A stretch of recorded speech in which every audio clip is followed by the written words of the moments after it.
জুলাই শেষের পথে আগস্ট আসছে। গত বছরের আগস্টের 5 তারিখে সরকার পতনের মাধ্যমে নতুন একটা অভ্যুদয়ের সৃষ্টি হয়েছিল।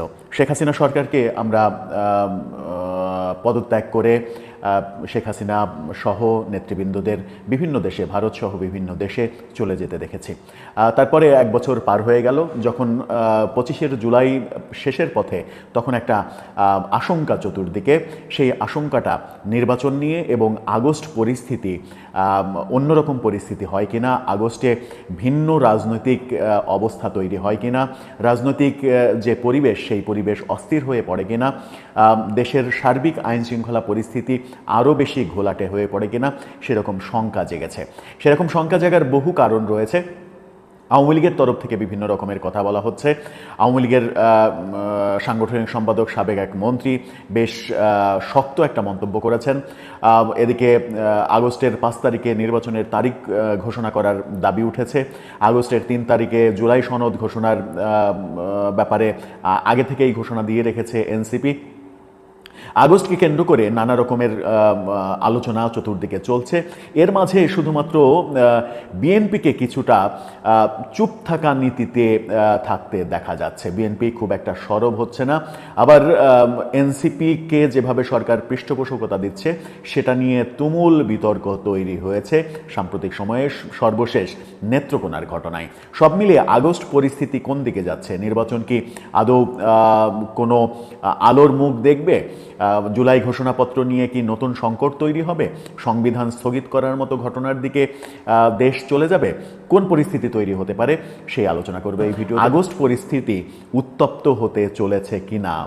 গত বছরে 5 আগস্ট শেখ হাসিনা সরকার পতনের পরে 1 বছরের মাথায় পরিস্থিতি একেবারে অন্যরকম দিকে মোড় নিচ্ছে কিনা সেই প্রশ্ন এসেছে। যদিও জুলাইতে এসেই মনে হচ্ছে যে পরিস্থিতি আর অভ্যুত্থানের যে স্বপ্ন ছিল সেই স্বপ্নের দিকে নেই, পরিস্থিতি পাল্টে যেতে শুরু করেছে। নানা সমীকরণ, নানা হিসাব নিকাশ মেলানোর চেষ্টা করছেন রাজনীতিবিদরা, সুশীল সমাজ।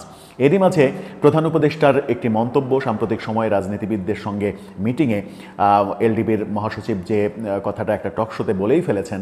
প্রধান উপদেষ্টা বলেছেন যে এরকম পরিস্থিতি চলতে থাকলে কিভাবে নির্বাচন হবে। তার মানে আইন শৃঙ্খলা পরিস্থিতির দোহাই দিয়ে নির্বাচন পিছিয়ে দেওয়ার ব্যাপার স্যাপার নিয়ে সরকারের মধ্যে এক ধরনের প্রস্তুতি রয়েছে, এটা আমরা বুঝতে পারি।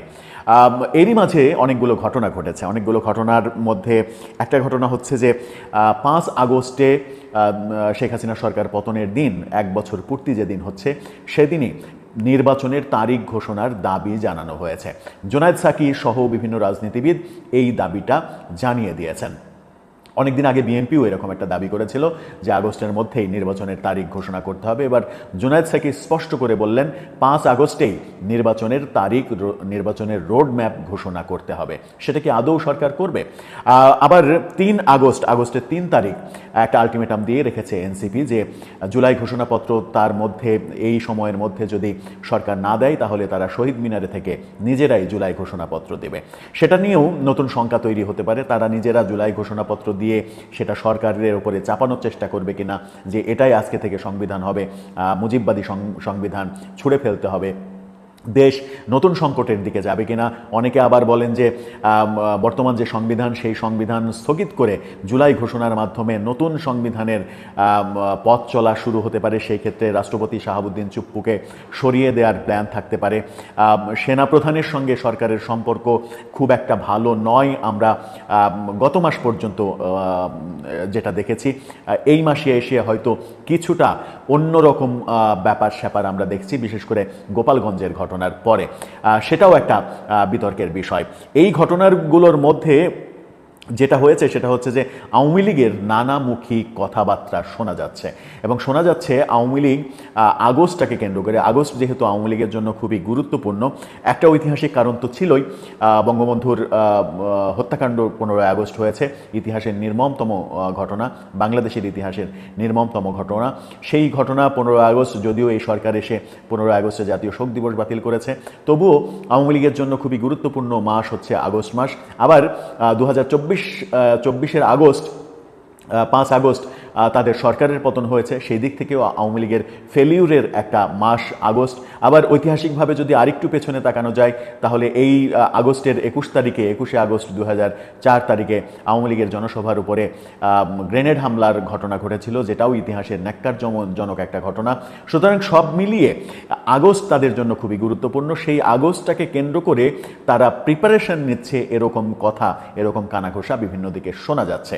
এরকম কথা বেশ কয়েকদিন থেকে যখন শোনা যাচ্ছিল যে আগস্টে আওয়ামী লীগ কিছু একটা করতে পারে, তখন আমরা একটা বিদেশি একটা অনলাইন চ্যানেলে আওয়ামী লীগের সাবেক মন্ত্রী, নৌপরিবহন মন্ত্রী খালিদ মাহমুদ চৌধুরী, তিনি মন্তব্য করেছেন যে বাংলাদেশে অচিরেই গণবিপ্লব হবে।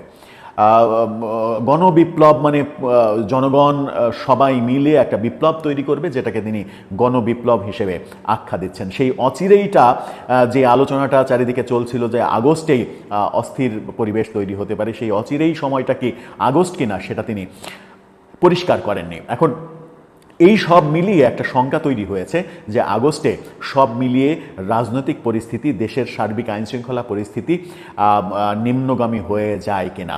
এরই মাঝে যখন এই আলোচনা হচ্ছে তখন গণ অধিকার পরিষদের সভাপতি নুরুল হক নূর তিনি গতকালকে দাবি করেছেন যে সরকার এনসিপিকে পৃষ্ঠপোষকতার মাধ্যমে নিরপেক্ষতা হারিয়েছে এবং এনসিপি যে কিংস পার্টি সেটা সরকার নিজেই প্রমাণ করেছে। সাম্প্রতিক সময়ে সর্বশেষ যে ঘটনাটা ঘটেছে, নেত্রকোনায় পুলিশ লাইন স্কুল এনসিপির পদযাত্রা উপলক্ষে 2 দিন ছুটির নোটিশকে নিয়ে মহা কেলেঙ্কারি ঘটনা ঘটেছে।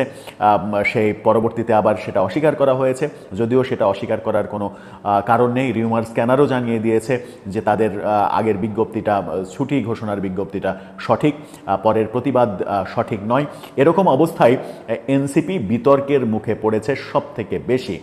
এনসিপি যখন বিতর্কের মুখে পড়েছে, এনসিপি যখন গ্রহণযোগ্যতা হারানোর একেবারে শেষ পর্যায়ে চলে এসেছে, তখন 3 আগস্ট তাদের নিজেদের ঘোষিত কর্মসূচি কতটা পালন করতে সক্ষম হবে কিংবা কতটা জনসমর্থন তারা পাবে সেটাও প্রশ্ন সাপেক্ষ।